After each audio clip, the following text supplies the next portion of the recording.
Australian slang words.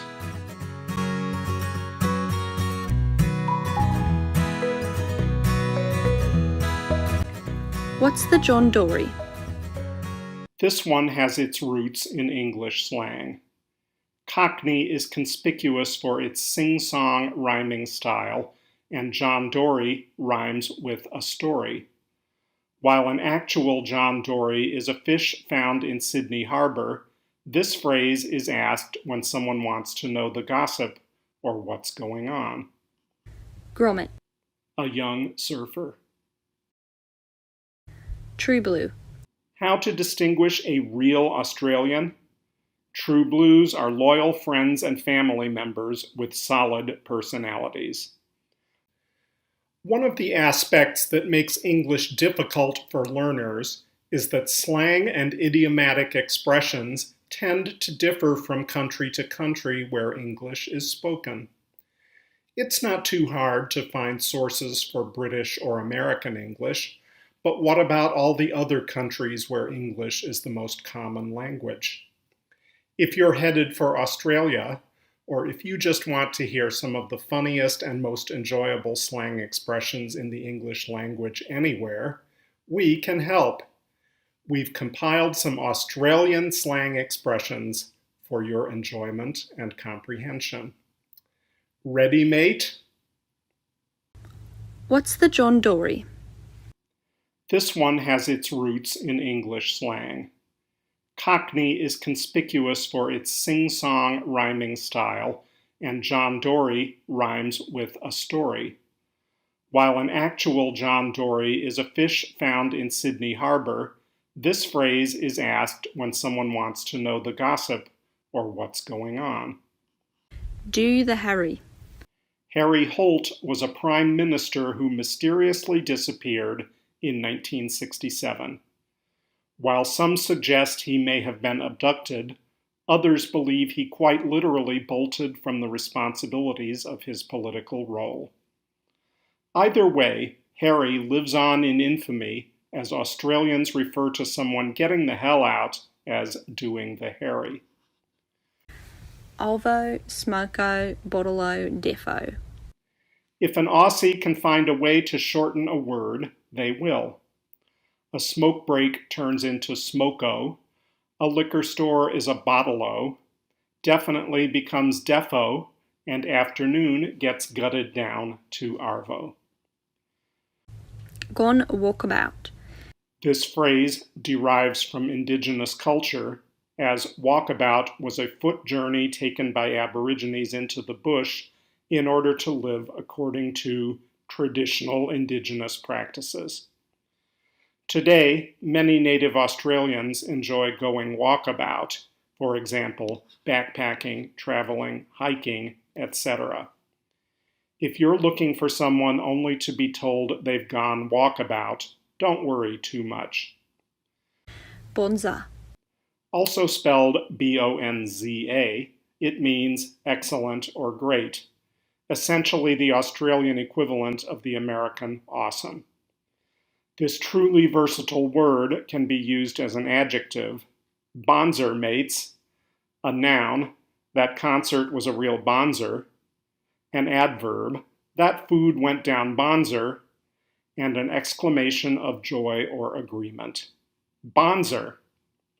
Bicky, Brecky, Barbie. In the land down under, the diminutive IE suffix is just as common as O. Case in point, the word bicky, which takes inspiration from the British biscuit. Australian slang is full of words just like this. Barbie is short for barbecue, brekkie is short for breakfast, and Aussie is widely recognized slang for Australian. Stubby holder. If you go to a game or the beach, you'll likely bring along your stubby holder. Another word for a koozie, a stubby holder is so named because it holds your stubby beer. Go Troppo. Oz is known for its unforgiving sunshine and humid tropical heat. To go troppo refers to the days brought on by such heat and means to go crazy. G'day. What list would be complete without the most classic of all Aussie slang? G'day combines the word good and day into one. Bogan. The pejorative term refers to a redneck or uncultured person. Popularized by the Australian show Bogan Hunters, a bogan is considered white trash, typically someone with a mullet and/or bad teeth who engages in uncivilized behavior. Crikey. R.I.P. Steve Irwin. We will never forget your bewildering yet endearing love for some of nature's fiercest reptiles. Crikey is an exclamation of surprise, often interchangeable with blimey or holy shit. Thongs. It's not what you're thinking, okay? Thongs are sandals. Did sit. True. If you ask an Aussie about the best country in the world, they're likely to respond that no other place beats the land down under. Dead set. Grommet. A young surfer. True blue. How to distinguish a real Australian? True blues are loyal friends and family members with solid personalities. Examples of famous true blues include Steve Irwin, Scott Cam, Paul Hogan, Ned Kelly, and Ostentatious. Whoop whoop. There's the outback, and then there's the whoop whoop. The phrase loosely translates to middle of nowhere or the boonies. Mate's right.